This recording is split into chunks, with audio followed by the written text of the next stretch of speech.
We are smarter when we listen to black women. Not because all black women are right, but because all black women deserve to be heard. The main theme is trusting black women, but how do we get ourselves as men fixed to be able to love them the way they need to be loved? How do y'all think about safety outside of just I'm the protector? You know what I'm saying? How do we build that? Patriarchy is not good. The system of domination for women is not good. But a lot of us buy into that. So I got a question I want to ask you. These are all things that don't allow women to come and open up to us because we are ready to play football every goddamn time. That's how I'm gonna make my wife feel safe. She wants to know that in any conversation, I ain't gonna just be like, all right, I gotta go outside and smoke real quick. Like, she wants to feel safe. You can't be a natural protector. You are the one that's causing harm. A lot of men don't got shit to contribute. If you can't even commit marriage to a motherfucking woman, what makes you think that she wants to commit to having a baby? The reward for being disciplined is the outcome of what makes men so great and what makes men be able to understand. I think we on to something here. I think we on to something. Welcome, everyone. How y'all doing? I'm gonna need y'all to be a little louder because we got some special guests in the house tonight. Let them know that they done stopped through Louisville, Kentucky. Yes, so I am Dr. Ananesia Williams. I am the Kentucky State Coordinator for SisterSong Women of Color Reproductive Justice Collective.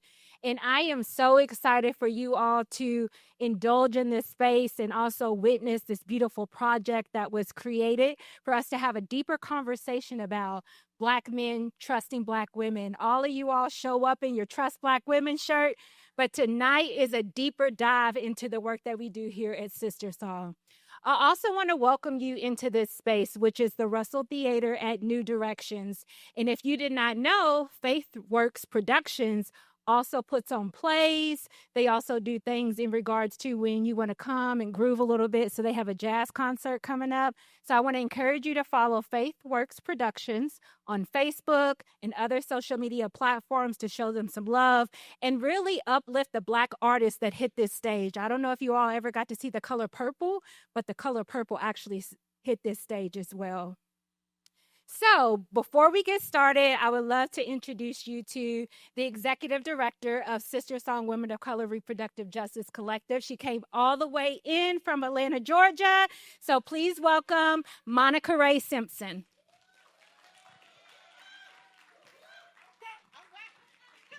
Thank you, Ananesia. I appreciate you. Thank you. Y'all give it up for Ananesia Williams, please. This woman is so dynamic. We are very grateful that she has given so much of her energy and so much of her expertise to SisterSongs. We are grateful for what you do here and everything you keep building. Thank you. How y'all doing, Louisville? Y'all feeling good? Listen, y'all look good. You feel good. And we are very excited that you are here. For those who may be meeting SisterSong for the first time, we are the National Women of Color Reproductive Justice Collective. We have been in existence for almost 30 years. Our work is about securing the human right to sexual and reproductive justice in this country. We fight for our ability to have our human right to make our own decisions about our bodies and our families and our futures. Y'all feel that? That's what we do. I am feeling very emotional right now, and I don't know why, but I'm feeling it. I really am. And I think I'm feeling emotional because, I think about this movement and what it's done for me as an individual, the healing that I have received in this work by doing this work. I don't think we realize sometimes what gets locked up in our bodies, what gets locked up in our psyches, because these systems of oppression that we're fighting against, this white delusion, this patriarchy, this sexism, right? This misogynoir, all these things that have these fancy names, but we know what they mean because we feel the impact of them every single day. When I think about what reproductive justice has given us the ability to do with this framework, it's given us the ability to not only do our own healing, but think about what is necessary for our communities to do the same so that we can build and have more collective power. The Trust Black Women campaign, y'all been rocking, y'all been doing your things with, wasn't just a dope-ass slogan, right, that we came up with. The Trust Black Women campaign started in 2010 because in Georgia and across this country, billboards went up that said the most dangerous place for an African-American child is in the mother's womb. Y'all hear that? The most dangerous place for an African American child is in the mother's womb. And so Black women, we started to organize. We were like, you're not going to shame us for our reproductive decision making, and you're going to trust us to make our own decisions about what we need to do for us and ours, right? And so this campaign has now turned into a powerful narrative strategy, and now it's growing even more because the Black men have entered the chat, good people. And it's time. Y'all feel me? Like, it is time. And so we think about like how Black women have been at the forefront of this movement's work since 1994 and even beyond then, right? But what we started to question in the organization was, we know that we're not going to be able to see reproductive justice realized in this country until we're all doing this work together. So what are the on-ramps? What are the roads into? How are we thinking strategically about how do we bring Black men into this conversation? So we said, what if we just asked them the question, do you trust Black women? And what then would come up for them in just being asked that question? And what you are about to see tonight is what came up for those Black men. They were asked questions specifically about the work that we do in reproductive justice. They were able to go deep into what their stories were and what they were told or learned, or that the things they had to grapple with. That's what you're going to encounter. And so for us, this work isn't just about saying that we got a bunch of cool dudes ready to do this work with us. We want accomplices. We want Black men who are ready to really do the work. We want Black men who are committed to dismantling the system of patriarchy, not just continuing to benefit from it. We want Black men who can stand beside our queer and trans sisters and brothers and people and still be able to hold it down, right?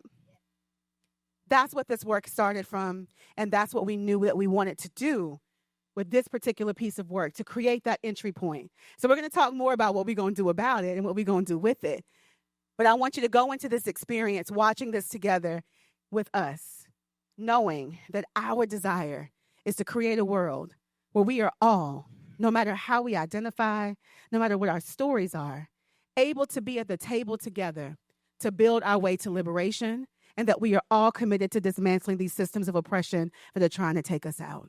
So tonight, we want to introduce to you all this amazing, now viral piece of work called Black Men Trust Black Women. Thank y'all so much for coming out to watch it, and I can't wait to talk to y'all afterwards. Tonight, we have 3 of our cast members that will be coming on here, and they're going to be sharing with us first just our own reflections about this process, about what they experienced, and then we're going to give you all an opportunity to ask questions of them and to ask questions of us about what this experience was for you, all right? So I'm going to bring my brothers on. The first brother that's going to join me on the stage, Daniel J. Watts, is an actor, an activist. He does all of the creative things in life, and you can find his bio in all the cool places. But what I asked each of them, yes, give them a round of applause. What I asked each of them about their bio, what I wanted to ask tonight was, what brought you to this experience and why'd you say yes to this? Yeah, wherever you want to say. You said, he said, because I was raised by Black women, and Black women are the strongest people in the world. Y'all give it up for Daniel J. Watts. Coming to the stage next, I know y'all see him on the internet all the time because this brother be doing his thing, educating and schooling folks, because he is an educator, he is an activist, he is a liberatory thinker, and he is out here creating content and creating consciousness in really powerful ways. Consciously, when I asked him the same question, he said that when I was 19, I started studying oppression intellectually. And he ran into the Black hip-hop feminist Joan Morgan and her quote that said, "I felt like I was a slave of a slave." And that thing really, it felt like a slave of a slave, and it caged my life, and I knew what changed his life, and he knew what he wanted to do. He wants to elevate all the lessons from what he has learned. He also is he's obtained a Women and Gender Studies graduate certificate from University of Oklahoma because he's serious about his shit. All right? I said shit. He didn't say shit, but I'm just saying that's what we're talking about. Y'all please give it up for Conscious Lee. Yeah. Hey, come on. See what he do? That's what he do. Lastly, I want to bring up the brother that so many Black women have been talking so much about on the internet, okay? They felt like that he was their like angel in disguise at the round table because he was holding it down for Black women, and that's what he does. Joseph Irving is a creative. He is a content creator around all powerful things. He is standing on top of LGBTQ liberation, among so many other things. And when I asked him the same question, he said, I just want to thank Black women, and that's why I said yes. So y'all please give it up for Joseph Irving. Okay, I think this is his. No, you have one? No. There's lots of microphones. Okay, word, this is yours. Thank you. Okay, I appreciate you. See, I did that? I just had to turn real quick. It was almost like that Prince turn. Y'all remember in the movie Purple Rain? He did that turn that we don't know how the hell he did it.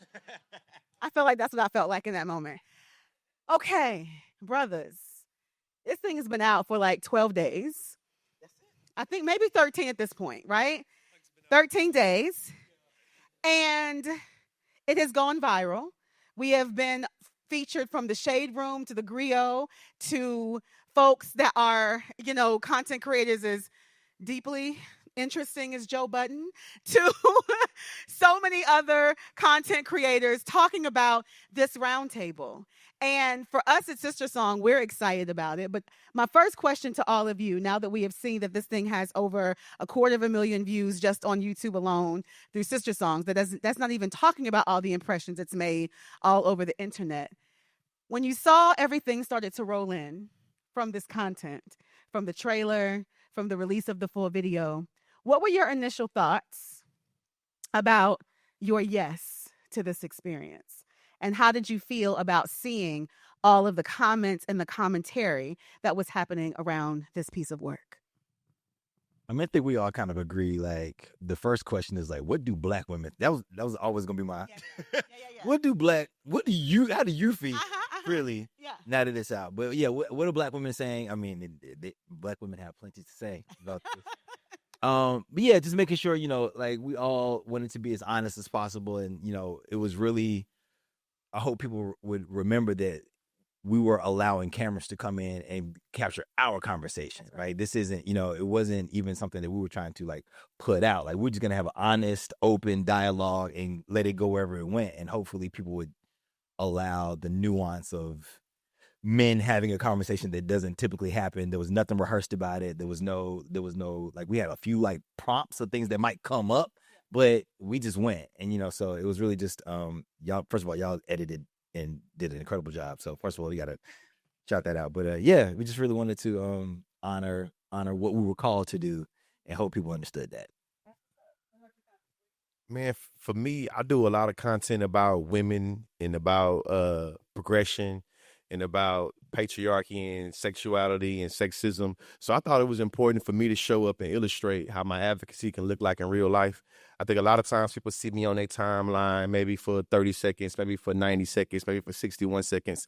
And I think that it's important for people to see me in conversation, having, doing this work. I think I made a career out of talking shit to white folks about how to have conversation amongst white people about Black issues. So I thought it was important for me to be an ally and accomplice of Black women, to have a conversation with Black men, amongst Black men, about Black women, where I'm not just speaking into the echo chamber or being like, yes, King, but thinking like, yeah, nigga, I disagree with you on this. I thought it was more important that way.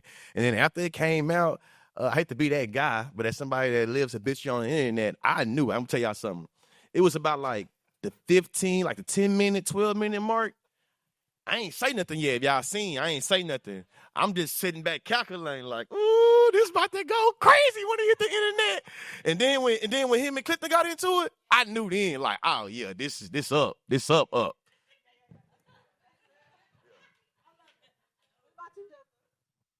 For me, I feel like I'm just somebody, I just have fun on social media. I guess you could say I'm the corporate guy next door. Like, I post like parts of my personality. I might take a shirtless picture here and there. But the reason why I had this platform, what I traditionally like post and stuff like that, I think a lot of people, like consciousness education is in this. You have people who are truly like Black activists. Me, I'm not going to go on social media and pander. Like, for somebody who did not go and go through a line of work or, go into the government to do certain social justice things. To me, I think there's a certain level of pandering that a lot of people do specifically for Black women. They build their audience off of you, they make their money, and then they leave you to the dust.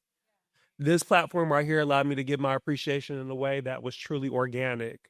So I really am. I'm appreciative of this. So yeah, I appreciate that too, Joseph. And I think that what you drew out here was just like the intentionality that went into us thinking about what type of I'm using cast very loosely, right? Because it's not like you all were actors, but the grouping that we were very intentional about building. So just to give you all some more insight into that, as an incredible team, the communications and culture team of SisterSong, they are some kick-ass folks. I'm gonna give them some love here in a moment and let them wave their hands and name them. But when we sat down to think about what is it going to take to really create a conversation that's going to be dynamic, we knew we wanted it to be intergenerational. We knew that we wanted it to be many different perspectives of Black manhood and experiences of Black manhood. We knew that gender was important to us and orientation and all of that. So we weren't just trying to create just a table of, young Umar Johnsons or, we weren't trying to do that. It's how do we bring a table that's going to bring in a myriad of experiences, perspectives, and stories that would help us really thread a needle that would help us get to hopefully some of the roots of some of the things that we are grappling with in this movement's work, right? So I'll go back to that in a minute. I have a question for you all. Each of you had really important points that you brought out in the roundtable, right? We started the whole thing off with your point about listening to Black women and, you breaking down that patriarchy thing and talking about going from fucking to fatherhood. Excuse me if there's children in here. But it's on there. I didn't say it. He said it. But that was just but that was a really important part. And then again, Joseph, the way that you were able to go toe to toe, with the elder of the group about hey, let's really tackle this thing. So if you all could just give a moment to the experiences that you had that really stuck out for you, whether it was the ones I named for you or not, but what were some of those turning point moments for you in the conversation that made you think bigger or that made you go even deeper into yourself because of what you were experiencing in the roundtable? I go first, definitely. Yeah. Luke James, he almost made me cry twice during the conversation. When I asked him directly, I was just being intentional, but not knowing what I was getting myself into. So when I asked him, what's your relationship to loving Black women? I was thought I was oh yeah, I'm going off with this one. He responded in a way, even when I was sitting right there watching, made me still think and almost brought me to tears. The privilege that I have from knowing my mother and the privilege that I have from being able to celebrate my birthday in relationship to my mother is something that I thought very intentionally about. Especially today is Dr. Stacey Patton's birthday. She's somebody I'm a big fan of.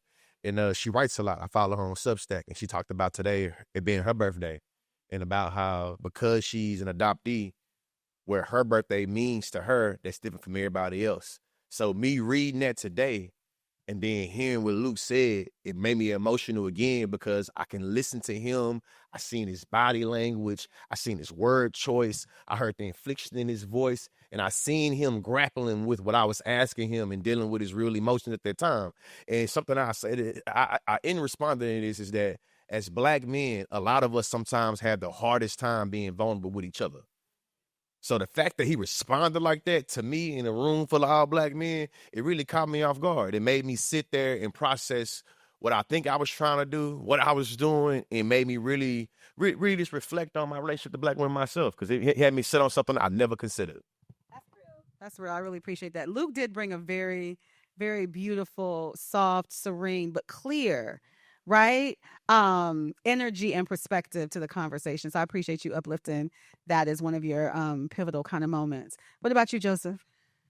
Of course, the conversation between me and Clifton. Yeah. I think for me, I don't know how to word it completely. I think in our community, there's a lot about respectability politics. Behind closed doors, I lived in Houston, but before I lived in Arkansas, Kentucky, it's a smaller state. So there's a lot of mindsets that are a little bit more traditional when you go back home. So a lot of people, when you go back and you have, say, for example, you want to do a certain type of career, or you want to get married to a particular person, or you want to do something with your truck, your daddy talks to you and be like, no, you can't do that. Your father might look at you, your grandfather, your older generation might even be a mother. There's that level of you can't do because, I brought you into this world, or you're a descendant. And even stemming past that to someone you're not even related to, that older mindset of like, okay, you are older. Like, yes, I do respect you for your age. This table was a table for men.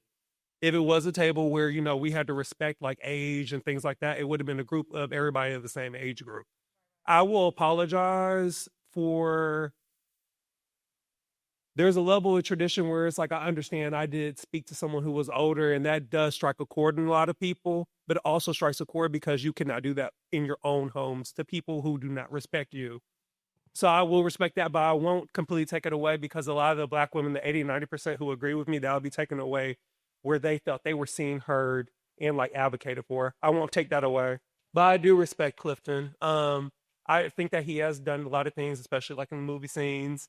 But one more thing that I wanted to relate to and talk about is, respect. A lot of people in the comments were saying, oh, you're wet behind the ears. I'm somebody, I moved away from my hometown. I got my education. I have an industrial engineering degree. Like, I'm not dumb. I'm educated. Like, I work in sales. I do the whole thing, the whole gimme. But, I didn't just stay where I was at. My family respects me because of my accomplishments, not because of my age. If they were to respect me just because of my age, I'll probably be some, that person that's DL about 80, talking about, oh, I want to live my life now. No, I'm not going to do that. They respect me because I stand up in my skin. So I do want to say, like, for everyone that is kind of like attacking Clifton, that is a generational thing. It's not Clifton specific. And when he did talk about, he was 3 or 4 generations away from slavery, that is real. And I did not think about that, and I do apologize about that. But the thing is, though, the men who are 30, 40, 20, I'm gonna cut it off to, if you haven't seen No Color Water Fountain, like, hey, if you know you are going down that route, you're enabling that old behavior. Stop. There's a lot of people who want to enable that behavior to keep on going down the route. Don't be a victim. Stand up. Live life the way that you want to do it. So that's my biggest thing. No, that's so real. And I know that y'all saw me make a cameo appearance during that fight, right? It wasn't really a fight. It was just a moment. But the internet is calling it a fight, And I remember being in the room and you all were kind of coming to a head and doing what you needed to do to kind of move through that moment. And so for the Black women in the room, let me just give you an example of this. Like, I'm set up to fix the problem. Right. That's what I've just been conditioned to do, to fix the problem. So this is our space. I was like, let me step in to fix the problem. I have many deep skills of conflict resolution, I was about to step into that role. And it took Kendrick telling me, this is a part that you couldn't really see. Kendrick was like, Monica, I got it. Right. And I had to trust him enough, right, to acquiesce to this moment and allow masculinity to do what masculinity needed to do. And I wanted to bring this part out because as we have been thinking about how do we bring more men into this work around sexual reproductive justice work, bodily autonomy, gender justice, all the things that reproductive justice is about, I felt like what was important for us to own, and I did not have the words to explain it whenever I was talking to community or to even my team about like the intentionality that we had to step into, because doing that without having a moment to see what that looked like means that we could be potentially putting ourselves in harm's way, and not because it's intentional, like they don't want to do that, right? But it was important for us to understand that we got to create containers for Black men to be able to do exactly what they did so that by the time they get around here, right, that we have a little less of that we'd have to potentially hold or be impacted by because there wasn't a space for them to be able to do that first. Does that make sense? And so it was really powerful, and to be in the room and to feel it in real time was something that I was really grateful to experience in the way that I did, because it actually helped to really shift my thinking in the way that I even move as an organizer, as a leader when thinking about this work. And I'm glad we were, we don't want to exploit this by any means, but I was grateful that we got to see what it looks like for men to have to come to those moments where there is a reckoning that they got to figure out how to do it on their own. Right. And that they did that with themselves. Right. Like that was just really, really powerful to see. So I just wanted to add that other little tidbit for folks, because these are parts that you couldn't necessarily see as a viewer as to what was happening with us as we were holding the set down, basically. So, Daniel. I have something there real fast. Oh, yeah, please. Go ahead. On the internet, there's a conversation right now about how being zesty or being gay or not being sexually attracted to women disqualified him from being from the conversation. But I think what you're talking about right now is people are skipping over that Joseph was able to hold his own in a conversation of men about men because he a man. And but also made me think about how a lot of my fellow straight men is telling on ourselves that we think that you have to have a sexual relationship with women in order to be able to have say on the conversation about women. And I think that that's a part of the problem. And I think that if I was going to pull a number out of my butt and make a percentage, it seemed like 30 to 40% of the, 30-40% of the dialogue about the roundtable talkers about how the gay man shouldn't have been there and this, that, and the other. And I think there's a lot to unpackage that about trusting black women and about a whole bunch of different things. So I just want to get it off my chest because we are here. Yeah, say that. Daniel, we've heard these two experiences, or these two brothers' experiences. What was one of those defining kind of moments for you that made you think deeper or want to, get engaged in the conversation differently? No, it really was what you were saying. It was like the fact that, because once it got up, I said, oh, God, how are we going to get out of this? This usually only goes one direction. And, because that's the reality. The reality a lot of times why men don't talk is because men know that men can be violent. And you have to weigh that reality sometimes even when stepping in. So I'm like, how come black men don't step up for other black women? It's like, because I remember there was a time, Harlem, 118th Street. This woman was walking by. This dude was standing right here. He was like, what's up, shorty? The whole thing. And she kept going. It was like, all right, bitch. It was all of that. And I was like, hey, bro, chill on that. She's gone. Now this dude want to fight me because I want to stand up for someone who's gone, right? And it's just, you have to, those are the things that you, like, sometimes men get that fragility, turns into embarrassment real quick, and then you want to defend, and it's just, so knowing that it could have gone to that. Thankfully, we have intelligent people that were going to, like, diffuse it, but I was actually very proud of us for the way in which we took it collectively. We're like, okay, there's points here, there's validity here. How do we hold the valid points while also being like, okay, but we're still trying to conduct ourselves as gentlemen, in our manliness. And I was just very proud at how that bomb got diffused, because it could have gone south. Yeah, and y'all did that with yourselves. I thought it was dope. So I want to turn to the audience here too, because we are winding down for this evening. But I want to make sure we get perspectives, we get feedback, we get questions from this dope ass Louisville audience that has made their way out tonight. So Ananicia is coming around. So if you have a comment, question. Now, when we say comments, we want your comments. We don't have time for your dissertation, right? Okay, that's amazing. Let's see if you can give us the truncated version of those. So just so we can get as many people's perspectives in the room as possible. So please introduce yourself to the room so we can know who you are. Hey, y'all know me, Tala. Hi. So I invited my brother here tonight, who I absolutely love so very much. He is such a dope human to me. But recently, him and I had a really, really tough conversation where I was not bearing anything. And I was like, listen, bro, I don't have nothing to win to lose from you. You hate black women. And you don't hate me, but you hate black women. And of course, you know what I'm saying? It was just I came blunt. I didn't sugarcoat it or anything. But one of the things that even we were grappling with today as we were watching was, well, what about the women? You know, we kept having that back and forth of like, well, women need to. And I said, why you keep doing that? Why you keep saying that? Like, why do you feel the need to continue to, like, when we're talking about black men and how they show up with black women, why do you feel the need to continue to battle with that? What is that about?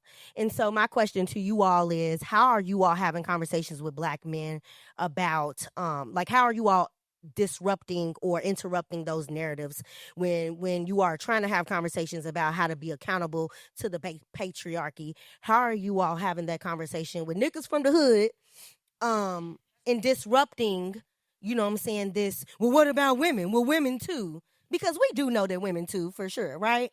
But that's not what we're talking about in the moment. So how do you navigate that conversation? Because I'm struggling. And I'm like, hey, all these men here, bro, I can't help you. You need to talk to somebody in here. But I wanna hear that. Anybody want to take that one? Yeah, the first 2 posts I made on my page had a few men in the comment section asking the very same thing. What about women? Women had this conversation about the women. And for me, it was 2 things. I'm going to say this to you specifically. What I said to this person, though, was like, hey, this is a conversation about men to men, and maybe you might not have been man enough for that conversation. The second thing I say is this: that's somebody that's really put blood, sweat, and tears into learning oppression. A lot of times we start acting like white folks and we start making conversations about like reverse racism and whataboutism. What I say is somebody that's really thought about the political, social, economic relationship that we had with black women. Black women don't kill us. When it comes to the statistics of intimate partner violence, bro, they ain't killing us. You feel what I'm saying? To me, it's different when we start talking about individualistic experiences, but those individualistic experiences, it doesn't take over patterns. You feel me? Or how we have trends. You know what I'm saying? Think about it like this. As a teacher, I would say it like this. If I said birds don't fly and I base it off the peacock, does that negate the rest of the birds that actually do fly? To me, when people be like, what about women? It's like, what about women? What reality in the black community that's bad do you think it's because of women? And then I got 10 reasons for everyone you got that say that it's not about that. You know what I'm saying? And to me, the last thing I say is this. When we start coming at white folks about what they doing to black people, and they say, what about y'all? We understand that it's being deflection. That makes it where you think that because black people kill black people, because black people, you can do it to us. You can't do it to us. So in this instance, it's like, hey, do you think that because there's instances of black women might do it to black men, that it negates any point that was made in the hour 43? Or do you think that it supercharges any point? And to me, it's like, if you're being real, nah. I think that the discomfort that you have to sit with in that, as a man, me watching it, I ain't gonna count to you, bro. I left. I did have a phone call, but I ain't come back because it made me feel uncomfortable. Being real, it made me feel uncomfortable. I don't like in play. So I guess that will handle your faith. I hear you out. I hear you. But as somebody with a degree in African American studies, from the 1800s to now, there's more data that shows black women that trust black men, support black men. Can you name a black man that was murdered that didn't have black women come rally back from coast to coast? I can't name one. From George Floyd to Ahmaud Arbery to even Jesse, you know what I'm saying? So it's like when you say trust black women, I don't know what you mean by that. Black women trust black men. I don't know what you mean by that, because I see a history of black women taking the mantle and being like, I don't think niggas should be killed. And I see more black men that'd be like, niggas die every day, B. That's so real. I want to get another question out. This is no, you're fine. This is good stuff. And I really appreciate the way that you laid that out of to your question. Because when I wear my Trust Black Women t-shirt, if I had $1 for every black man that came up to me and was like, well, why don't you trust black men? Because they say that to me every time I wear the shirt. I mean, I'm just like, I do on a regular basis. But then the question I ask them all the time, a lot of times, so to your point, consciously, is when's the last time that you came out for a black woman that lost her life because she had an abortion in a state with an abortion ban? Did you come out to do that? When is the last time that you came out to support a black sister who got drugged by the dude in Community? right? We don't see that. Even going back to when y'all remember the Montgomery fight that happened, right? And that was a good time, right? No lie. It was a good time. And I didn't say anything in real time because I want us to have that Black cultural moment. But what I said after the time was, okay, we got our jokes off on that. That shit was dope. Yay! The chair was everything. When's the last time that we have seen a Black man or Black men run up on another Black man who was dragging a woman and do the same thing? We don't see that, right? So I'm not saying this isn't a nuanced conversation. I'm not saying that there aren't very clear experiences of where some Black women have not trusted some Black men all the time, or vice versa. There's always going to be nuance to this conversation because of individual experiences, because of things that happen in your life, all that kind of good jazz. But what we're trying to get to is breaking the systems of oppression, breaking patriarchy, breaking this white delusion, breaking these things that are literally killing us as a people. And that is going to require us to not look at it from just the individualized stories that we all hold, right? Around all the different instances where we can say that someone has done something to someone or to me or whatever. And we have to look at what you said, the patterns. We have to look at what are the systemic things that we're going to have to come to grips with in order to move past those things. I want to get some more questions out. Yes. Oh, what's going on, everybody? I'm very brief, many titles. Maurice White, just like the lead singer from Earth, Wind & Fire, so I'm gonna keep it there. Man, but I want to say, because I watched the 2-hour version, and I was really hoping that the story and the scenario that you brought up about you and your homeboy, he was like, I mean, I trust them, but not all of them. You can't trust all Black women. And it made me think about something. When we talk about loving Black women or trusting Black women, I think it has to go beyond love and trust.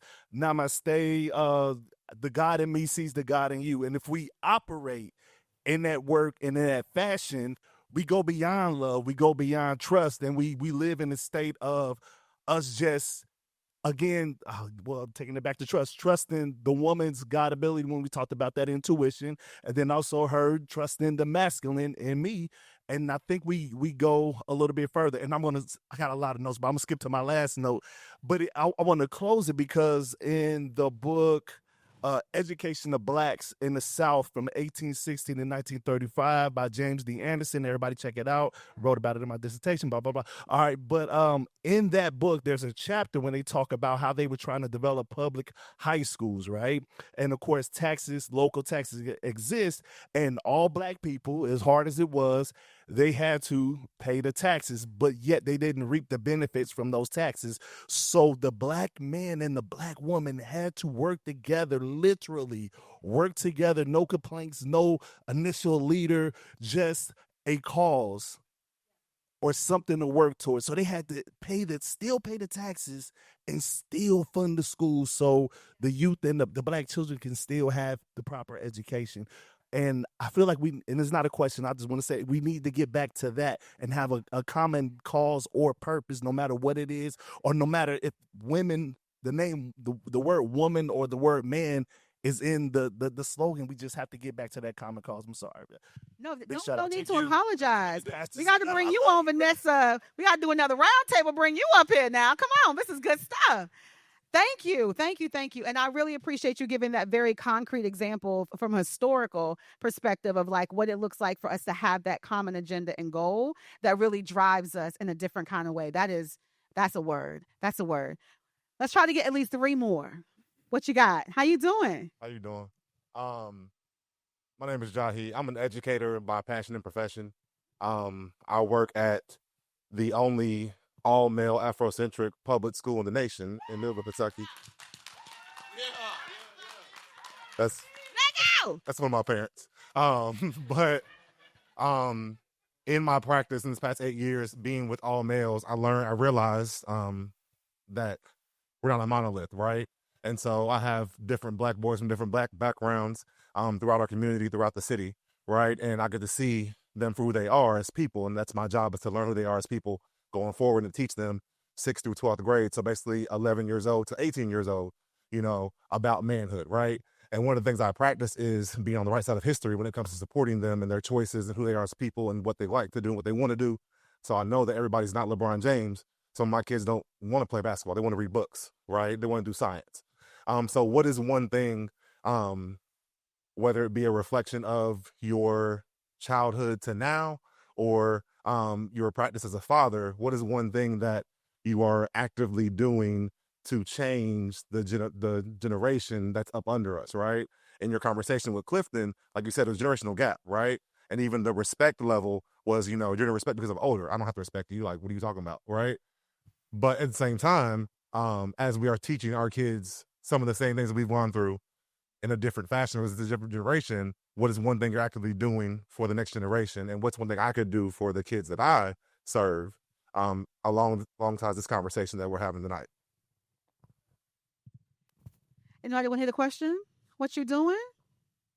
I mean, mentoring. Like I got cats I call little brothers, that I realize I've been 20 years in the business. God. And so like the younger cats that come in, it's like, let's talk. Let's understand how to navigate these spaces. Not only just as Black men, but as Black artists, which art is considered a feminine trait, apparently. But you know what I mean? This is what it is. So helping them understand that their responsibility is to themselves first, right? Because if you got your shit together, then you can help other people. It's kind of like what's the thing? The metaphor was like secure your oxygen mask before you try to help somebody else's. I think as Black people, we tend to do too much because we feel like we have to. We feel conditioned. Our job is to tend to other people. And so I think we find a conflict within ourselves when it's time to take care of ourselves. And I had a moment. I literally had a moment last night. Last night, I was feeling a little bit sick, and a little bit sick. That's all right. Oh no. Nobody has time for this. That's not bad. No, it's fatigue sick. I'm not. Oh, okay. When you you know what I'm talking about. I'm tired, but tell him say he tired. Then don't say you sick, man. Y'all understand. I'm saying there's a difference when you're just tired, but like because you're tired, there's a little bit of if you don't do the honey and the lemon and the cayenne. That's what I'm saying. And what happened was just everything right there. I was like, ooh. But I heard my ancestors say, "Let us take care of you," and it was a feminine voice. And I had a moment of like literally breaking down. I was like, "Oh wow, I have not let that side of me take care of myself. I haven't tapped into the feminine side of myself in order to, you feel me? That's what I want with that. So it's like, glad you cleaned that up. Well, thank you for letting me clean. I'm still going to get me some vitamin C when I leave here tonight. Ain't nobody got something. I know. I'm just kidding. I know. So I want other folks on the other gentlemen on the panel to also answer that, but I want to try to get as many questions out as possible at the same time. So I'm not going to forget. I'm good at holding stuff. What you guys? Who's next? Here. Boom, boom, boom. That's it. Okay, so we're gonna collect the questions, and then that way I'm gonna give it to my people. All right. So please. Hey, y'all did a wonderful job. So I'm Chantrice. I'm the mom of this brilliant little person here. And I do arts education. So what stuck out to me was just having like vulnerable conversations. Like y'all's interaction was the best parts for me. That's why I came here tonight. But for Black men who used to be Black boys, for you, what's the piece of like your childhood and coming up that made you like proud or happy to be a Black boy, a Black man? And like what role can like I as a mother and just other women in the community play in amplifying those things? Because I feel like we do have a lot of problems as the adults. The kids don't necessarily have all that baggage yet. So like what kinds of things can we amplify that y'all remember from your childhood that made you like, yes, I'm going to trust Black women. I'm going to talk to other Black men and like be in those spaces, because that took a lot. I don't know if I would have been able to handle it the way you did. So that's just, I hope that came out as a question. Yes, ma'am. I got you. I'm holding it for y'all. What's the next question?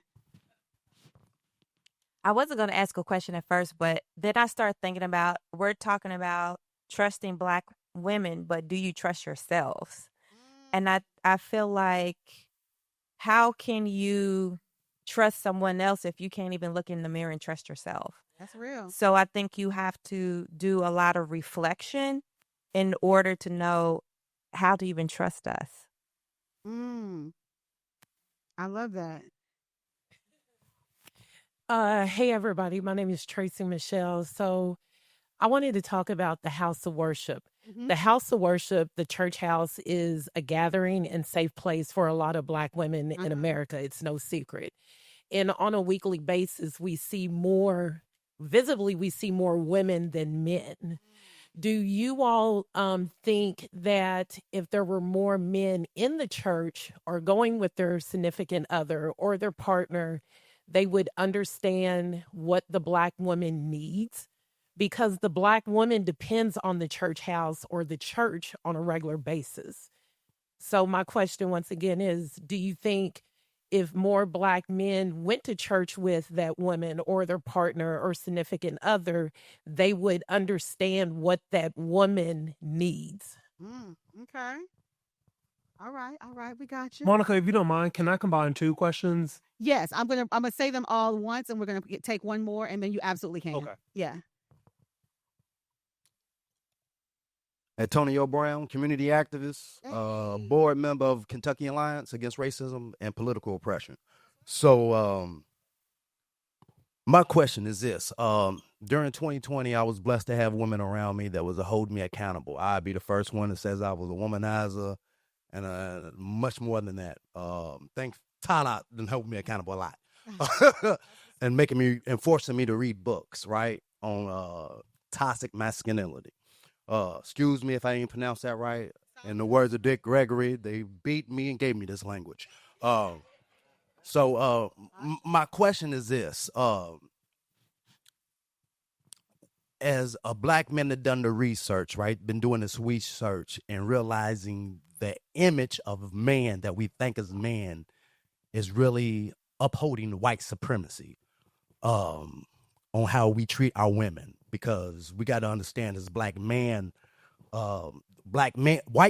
gave us the right to vote before they gave their mama the right to vote. So that tells us a lot how they feel about women. And that's not us. If you dig into your Black history, we never treat our women like this. So my question to y'all is, when do y'all think as Black men we are going to stop holding up white supremacy? I'm sorry. Sorry. You know, because in the video, I agree with the brother also because I was raised by women, right? Never knew my father, met my father when I'm 40 now. I think I was like 3 years ago for the first time. So, you know what I'm saying? So, yeah, I searched for man. And the greatest thing, the only man I ever seen in history when I dig through was Malcolm X. And if I'm wrong, please correct me. But every Black man that I looked up to, because I heard him say Bill Cosby, and I looked up to Bill Cosby, and I found out he got flaws. So when are we going to stand up as Black men and bring that rats? When do y'all think that's going to happen? Oh, that's word. Okay, we got one more. All right, because Wow. now we're building a dissertation. But I got it. Hey, I got it. I was going to say that it's sad that I am the last one, but from your perspectives, what structures or support systems are still missing that would allow Black men to fully engage in the reproductive justice and stand with Black women in meaningful and sustained ways? So these are the questions I have so far, and y'all can answer whatever feels good for you as your kind of closing statements. How about that? Yeah. So we have a question about, Black boy joy in particular, from this little one here. And how are you amplifying that? And what ways can you help to bring that into this conversation? What are you passing down? I know that you gave your answer about like how you're mentoring and stuff, but how are you using your platforms or your work to pass things down to others? This notion of like, do you trust yourself?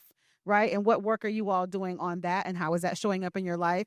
The Black church is in the room. I'm so glad that it is, because I really want this to be a serious part of the conversation.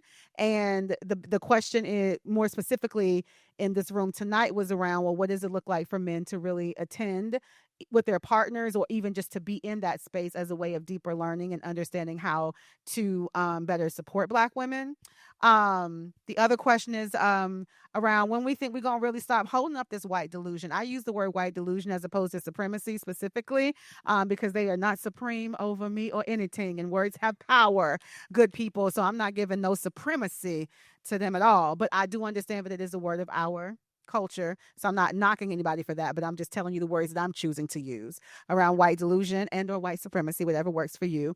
And to the last question, what structures are missing for us to really truly engage in this reproductive justice movement? So that's a lot on the table, but I feel like each of you can take a moment to close out tonight while we talk about before we talk about the next steps to hit any of those points. I'm not gonna lie, I take Lexapro to reduce the anxiety a little bit. Y'all didn't stress me out. I'm overstimulated. No, I'm playing. So I'm gonna say this. Amen because, to the man. Yeah, Oh, can we give amen to the man? You take care of yourself. Yeah. Amen. Not for real. Amen. Just a little bit, just a sliver of it. Yeah. I play. So there's a couple of things that y'all said, and I can't answer in no particular type of way. I grew up in Central Arkansas. On the weekends, I used to grow up hunting and fishing all the time. So I had a connection with the outdoors. I used to fill the freezers up with fish. I used to clean deers. We were at an all-black deer camp.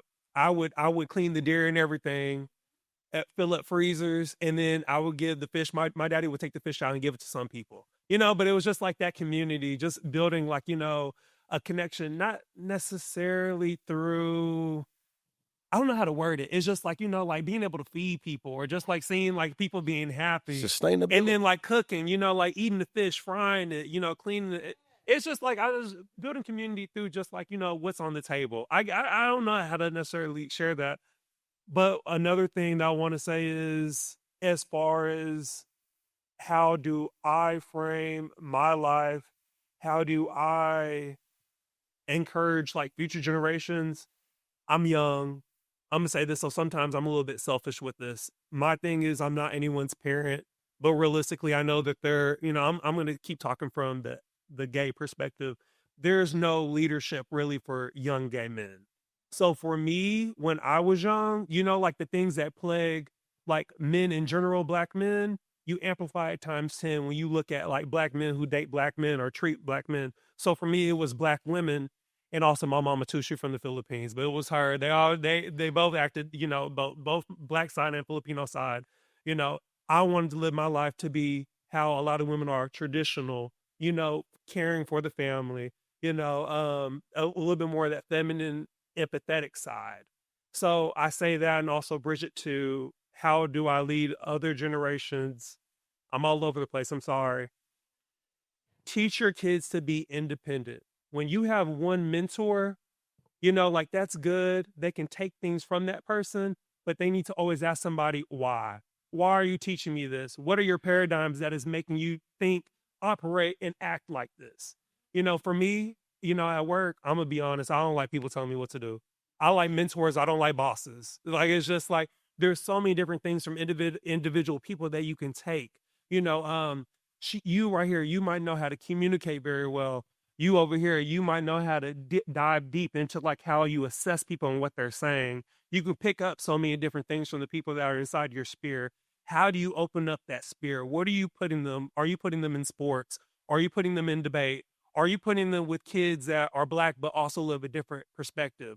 That could be the Boys and the Girls Club. That could be how he is a part of you said it was the only African American boys school. Afrocentric all boys school. What perspectives are you giving them? So it's teach that person to be a strong individual. But one thing I also want to say, and this is not any type of way, I used to ask my papa, I was like, Papa, I was like, that person they grew up with, why was he on drugs? Why are some of them alcoholics? Old fools come from young ones. Okay? It doesn't matter the age. So how I was telling you, how you did say, the respectability. I'm not disrespecting anybody because of their age, but I will ask you why. So that goes to your question. How do you look at yourself in the mirror? I curate the environment that I'm in. I curate the people that I want a part of me. If you don't feed me or fuel me, get away from me. Okay? That can be taught very young. My grandmother gave me that. That's real. Come on, Joseph, with the nuggets of wisdom. I love it. I love it. Thank you for hitting. I like that question a lot. This was really, really great. Conscious, what do you want to give us to close us out tonight, too, that can hit on one or some of those questions? Yeah, my motto is education is elevation. I try to make sure we capture the archive in a way that's not told by white people. When I say archive, it's thinking about the things that Black people have accomplished politically, socially, economically. Within this conversation about trusting Black women, I think that it's important about being intersectional with how we think about the archive. So not just thinking about the straight Black man that's able to contribute to the liberation of Black folks, but also thinking about how Black women and Black queer people have also, contributed to that. But then also with the archive, thinking about how the Black church has always been a space for Black people to be able to come up with a whole bunch of strategies and methods for liberation. I think now we got to deal with an ugly truth, though, that in 2026, probably starting in like 2015, that the church throughout America has been losing a lot of its participation, and the Black church has as well. So I think when it comes to how Black men show up in Black church, I feel like because I went with my grandma in the early 90s, they wasn't in their end. They wasn't there. Now, my grandpa didn't go to church with me then. I can be real, but I also think there's a whole bunch of driving causes that has led to the Black church having a low level of participation. May it be salvation to prosperity or whatever you want to have. I think there's multiple things to go with that. I think I would say, bringing it back to trusting Black women, I think that answering back to Bro's question earlier, is that there are always spaces that Black men experience violence or want camaraderie, and Black women will show up there for us. That sister right there talking about really throughout the country, Black women want us to show up to church with them. Even if you don't believe it, it's like, I think this is one of the points. You know what I'm saying? To the person that asked, what am I doing? What are we doing? Not only virtually am I trying to make sure I capture the archive, to make sure we're able to tell it, to make sure when these folks try and take the education from my kids in the school, you can come to the Conscious Sleep page to get some education. I made sure that I became a part of two different grassroots movement organizations. One of them is called Hoochies of Houston. It's it's an organization that's created by Black women for Black women in Harris County. Harris County got a bunch of unique things that it does to criminalize Black women's reproductive justice and all that. The second thing is I'm a board member on Boys to Men of Power, and it's from Tulsa, Oklahoma, but it's about how we can pour mentorship into young Black boys into being not only making sure they can get from their freshman year to the sophomore year, because we got a lot of retainment issues, but also making sure they be intentional about trusting Black women, respecting gay Black men, respecting trans women, respecting disabled folks, like being intentional. And the last thing I say, I think that brings all this, kind of together is the great Michael Beasley. He once said that some days I wake up and I know exactly who Michael Beasley is, and other days I wake up and I don't know where he is. I say that to say I can be vulnerable enough right now, and most of the times I'm a very confident man. I know exactly what's going on. I stand on my values. But there's some days I look in the mirror and I don't know who the hell in that mirror. You know what I'm saying? I go to therapy. I take my medication. I've been diagnosed with bipolar and ADHD. I say all this to say that when we start thinking about how people express themselves or how people deal with conflicts, we don't know what they've been through in life that's brought them to that. FD Signifier just made an amazing 4-hour video about Tyler Perry. I haven't watched the entire thing yet, but he's been very intentional with telling us about what Tyler Perry has come from to give us insight on how he tells his stories. A lot of us sometimes can be very self-righteous or judge people or really want to be on somebody's head, but you don't really know their trials, tribulations, or what they're dealing with. You know what I'm saying? So I hope that me sharing my vulnerability of being ADHD or bipolar or not knowing who I am sometimes gives you a little bit more strength when you feeling vulnerable or you feeling insecure, but also knowing like, hey, I'm taking care of myself, but sometimes I don't know if that's enough. That's very, very real. Very real. Gotta be enough. Give us a last word. Sometimes it's gotta be enough. Sometimes I don't know, but sometimes it ain't enough though. You feel me? Be enough sometimes. It does. What you got as your last words? Because we're gonna give y'all the next steps. Y'all been holding tight with us. Yeah, we appreciate y'all too. Louisville, I said it right too. Louisville. That's coming through Louisville. I feel like I'm big on grace these days, and because I had not given myself a lot of grace growing up. And I think as Black people, both recognizing we're not a monolith, but what is monolithic is the experience of slavery and how much that has affected us. And if we can start with, hey, Black woman, I know what's happened to you, and I apologize for how I've contributed to it. Hey, Black man, I know what you've been through, and I apologize how I have contributed to it. If we can start there, I feel like we could cover a lot more ground, because we are the descendants of survivors. And what I mean by that is that what is in our DNA is to survive. And that'll show up in a lot of different ways. So sometimes when you're trying to have a conversation with somebody, that need to survive, as in that way of thinking that I possess currently, I'm going to hold on to that as long as possible, because I believe my sense of identity is attached to it.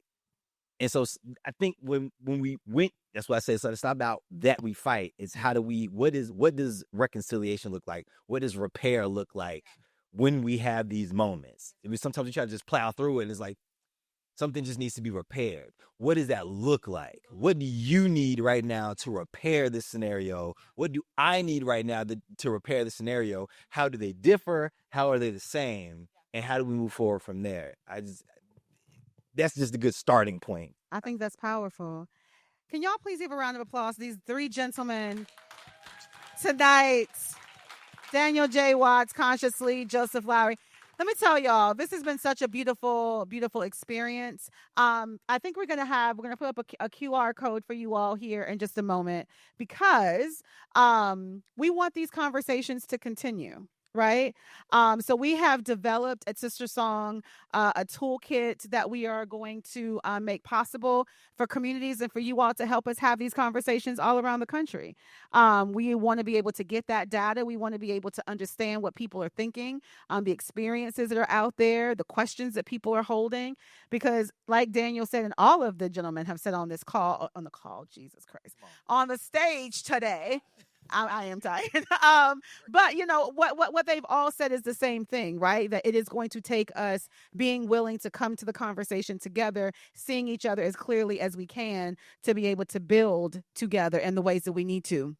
So this QR code is going to open up that toolkit for you. Please share that with folks, right? Get this out in community. Have these conversations. Give that information back to us. Fatima is in the room tonight. She is our cultural events manager and extraordinaire around so many things of holding down our comms department as well. If you are working with organizations, if you have things that you want to do around this particular piece of work, please let her know, because we are building out how we want to move this work all across the country, and to get you all tapped into the work that we're going to continue to be a part of all throughout this year. I know that Anisi, I want to bring you up last, so you have all the last words today. But she'll tell you about the work that we're going to continue to be doing here in Kentucky over the next few months, and all the work that she's been building so powerfully for so long now for us here in this state. We are also about to start our Road to Essence work. So we'll be going across many different states across this country and ending in New Orleans in July. These are places that we want to continue to have these conversations. We also have our national Let's Talk About Sex conference. This is the largest sexual and reproductive justice conference in the country. It is the place that you want to be in August in Chicago, because we're going to continue to build these conversations here too, right? So there's so many ways that we're going to keep the conversation going, keep building this work for reproductive justice, keep building this narrative and this cultural work around Trust Black Women, because that is what it's going to take for us all to see the liberation that we want in our lifetimes. Now, the last thing I will say before I pass it over to Ananicia, because she will definitely do all the things that I am forgetting, because I know I'm forgetting a lot. But as I was listening to you all's questions today, to the team up here, and it made me just go deep in myself around what it has taken for me to also step to this project. This has been a vision, y'all, for a few years that nobody would touch with us. Right? Nobody wanted us to have the resources or what we needed to be able to bring this thing to fruition. And we made it happen. Right? But what I will say is one of the things that led me to this conversation is, as a Black queer woman raised in the South, church girl through and through, all the things that are Black culture, it is in me, right?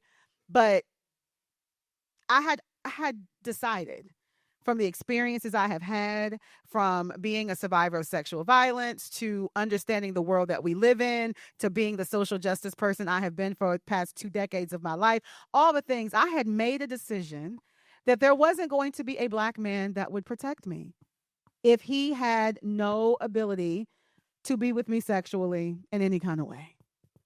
I just didn't believe it was going to happen. And so I was walking and moving in the world as if I would not be protected by Black men. That was real for me. And I had just sat in it, y'all. I was like, that's just what my life is going to be. Right. And as I started to do more work on myself and started to realize how much I was missing Black men, even, the Black men in my family, wanting to get closer to them and all the different things. Right. I was just like, no, we gotta think about this thing differently. And so this experience with these men, the work that it took to build this vision out and to think about what does it mean to bring more Black men into this work, is not just about building the movement, because we got 7 new, people in the movement right now because of this. It's not about just building the movement. It's about continuing to do the deep repair and healing work that is going to be necessary for us to sustain our long-term work together as Black people. Right. So I just wanted to share that last little piece with you all tonight, because this work is deeply important to me as a movement leader who believes in I'm doing this work by any means necessary. You know what I'm saying? Like, that's what I do. It's how I move. But it's also deeply personal, because I just have so much respect and love for these brothers that said yes to this. And it's given me hope. Right? That we can shift this world so that there doesn't have to be another little Black girl like me from Union County that had to experience the things that I did, and they can experience a different type of world.